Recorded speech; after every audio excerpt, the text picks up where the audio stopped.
it provides an opening also for them to realize, may tao lang din pala to. So in which case, they also feel safe na instead of seeing you as their boss who can decide on your performance, your bonuses, or your discipline, they will see you also as a person.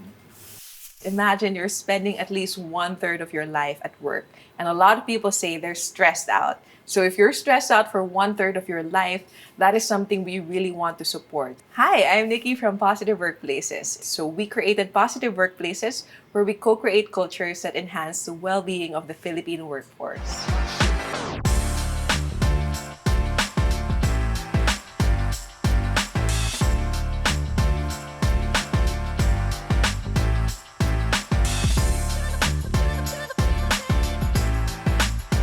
In this video, we'll talk about trust and why it's so important in the Filipino workplace. So with us are Kevin and John from Positive Workplaces. So can you share with us, why is trust so important for employers to understand? For me, I think one of the reasons why it's very important for us to study trust is we have a highly stressed workforce. So for example, if you imagine yourself being super stressed, diba, the tendency is you are less trusting of others because the first instinct is for us to be able to protect ourselves. From Gallup's survey recently for this year, Philippines is number 2 in terms of daily stress in Southeast Asia. So imagine that, diba? Like that stressed workforce, and then 1 out of 3 people, I think from the same same research of Gallup said na 33% of the workforce have trust as their top 2 of what they're looking for from their employers. I think trust is very important, especially in an environment which we like to refer to as the talent war. It's so difficult now to attract good talent and more so to retain talent. And one of the biggest factors is employees don't really trust that their employers care for them. So when trust is present, employees feel a sense of commitment to the organization, which makes them not only want to stay, but also to give more of themselves in the work that they do. So trustworthiness is really important, but it's hard to be trustworthy. Can you break this concept down for us? When I say that someone is trustworthy, I need to have an emotional connection with that person.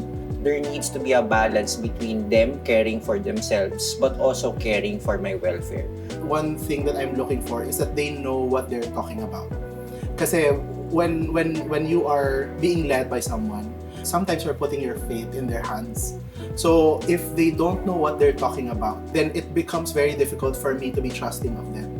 But the second thing is that I also am looking for if they're following through what they're exactly saying. So for example, they say na, sige, kailangan kindness by default tayo when we're leading our people. Tapos nakikita mo nangaaway sila ng service people on the side. Diba? So why will you trust them when they're not following what exactly they're preaching or what exactly they're saying? And this has been studied. So there is an equation. Can you walk us through what is that trust equation? So according to Charles Green, there are 4 elements of the trust equation: credibility, reliability, intimacy, divided by self-interest or self-orientation. The reason why I like it is because it's easy to remember. CRI divided by S.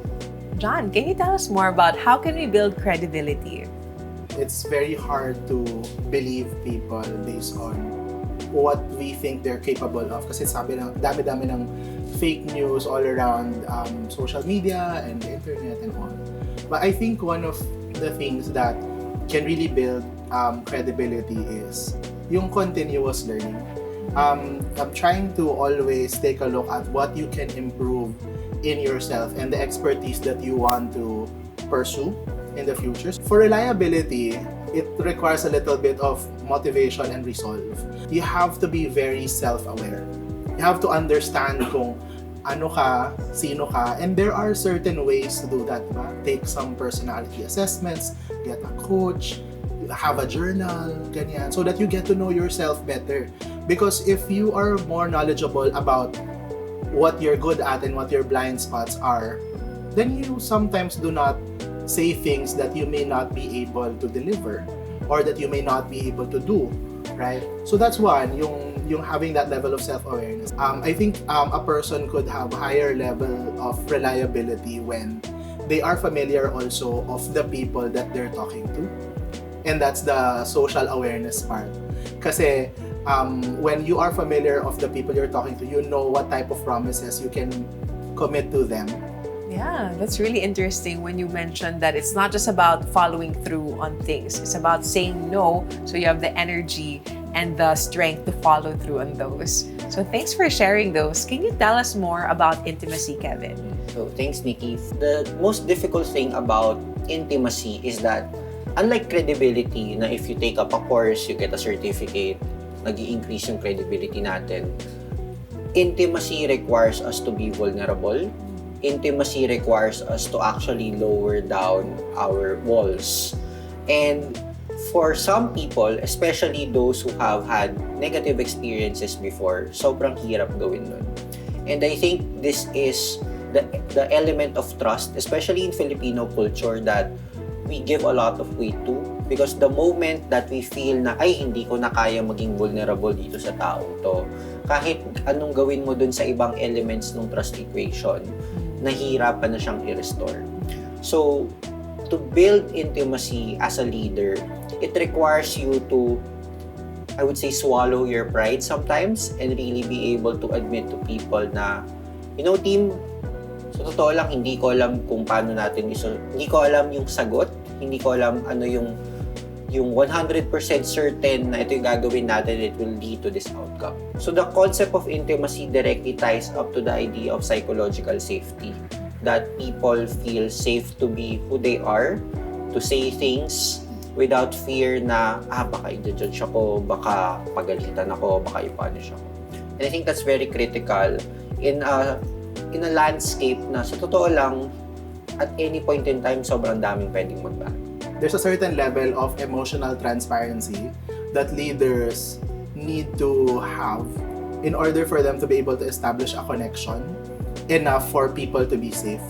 Kasi leaders in the Philippines, being a highly masculine society, iniisip kaagad ng mga subordinates na kaya niya lahat yan, leader yan, magaling yan, tsaka dapat alam niyang lahat. That's the common impression, di ba? Dapat alam mo lahat, kaya mo lahat as a leader kasi ikaw yung kukumpas. So that creates a wall between the leader and subordinates. But when you show that level of emotional transparency na minsan talaga kahit ikaw yung leader ay hindi ka okay, at sasabihin mo lang sa kanila o sasabihin mo dun sa team mo kung when sometimes you're not okay or siguro if you're comfortable why you're not okay during conversations o kaya kung saan ka nahihirapan din, it provides an opening also for them to realize may tao lang din pala to. So in which case they also feel safe na instead of seeing you as their boss who can decide on your performance, your bonuses, or your discipline, they will see you also as a person. So the trust equation is credibility plus reliability plus intimacy all over self-orientation. Can you tell me more about why is self-orientation a denominator? Sige. So, syempre sa fractions, di ba? Pag tumataas yung value sa numerator, tumataas yung number.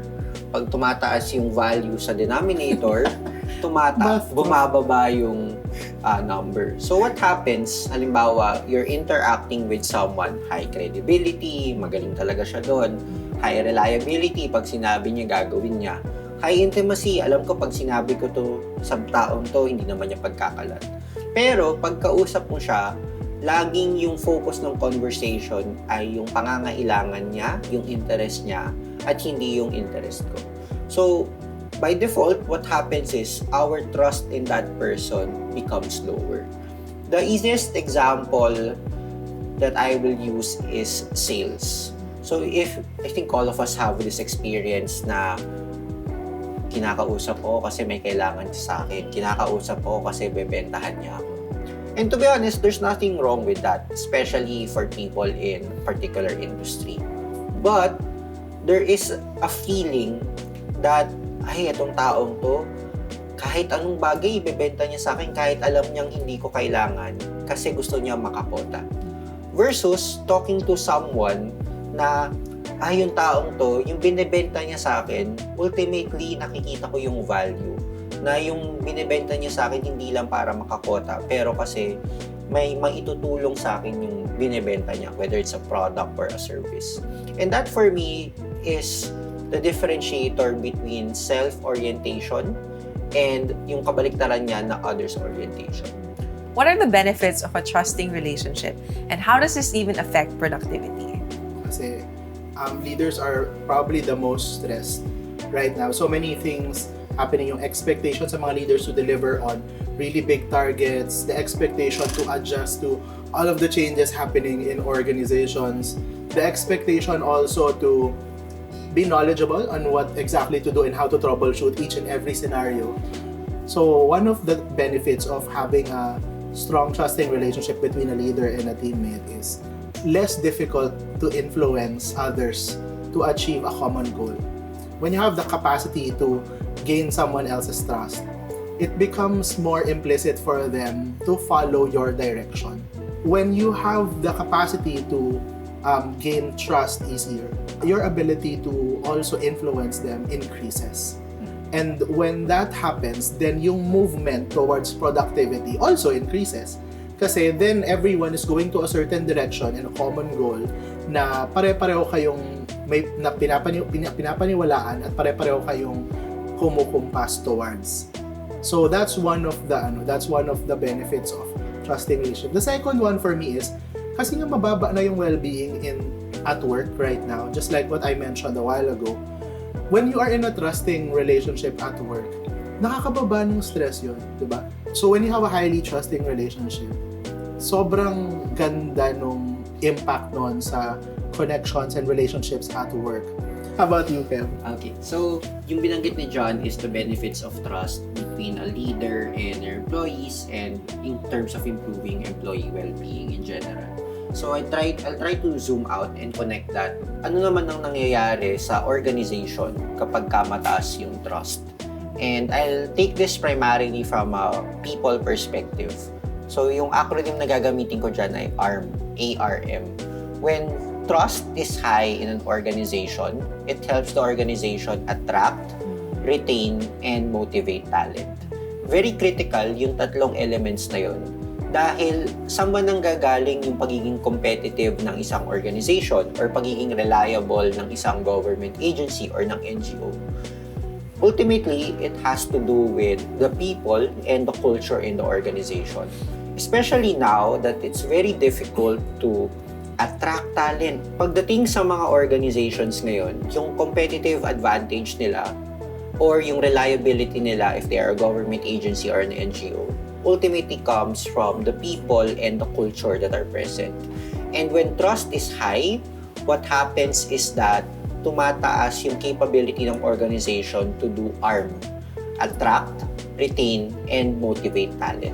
How can organizations gain a deeper understanding of the trust equation? So for organizations to gain a deeper understanding of trust, it really has to begin with their leaders. Hindi naman pwede na bukas magsasabi yung management team o yung HR, "Okay everyone, starting tomorrow we'll have a more trusting culture." The moment you do that, baliktad yung mangyayari. People will start trusting the organization less. So the best way in order for trust as a culture to feel more natural is to see the leaders model it themselves. A lot of companies have tried to do an open door policy, but nothing is changing kasi physically open yung door, pero pagpasok mo naman, nakasimangot kagad yung makikita mo, diba? So the suggestion for me there is for leaders to double down on reliability and intimacy first. So it has to do with people modeling the behavior that you want, that person wants their team to follow. I agree with that, yung walk the talk part, with leaders leading the integration of trust. I would like to add lang na I don't think there is any other way to integrate a learning in an organization but to actually absorb the knowledge and integrate it as a practice. And usually that comes as, kailangan talaga yung leaders ma-immerse sila doon sa konsepto.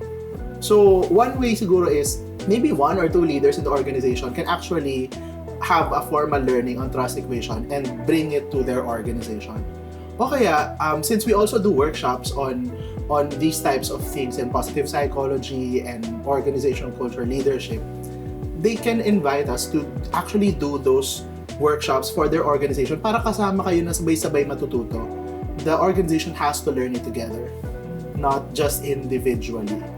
Kasi para mas lalong lumakas na maging part siya ng culture. Malakas talaga yung power pag may shared language that the leaders in the organization follow kasi they can now keep each other in check, and especially when that common language becomes shared to the organization as a whole. Yeah. And it's also localized kasi iba-ibang organization, iba-ibang kultura, and iba-ibang language yan. Thank you so much for those insights about how everyone can be more intentional about building each element of trust in their workplaces. So if you want to learn more about our services, go over to www.positiveworkplaces.org. If you want to learn how you can champion positive workplaces in your organization, watch our 2 other videos. Minsan magaling tayo mag-utos, pero hindi tayo magaling magtanong, what is the support that you need to get this done?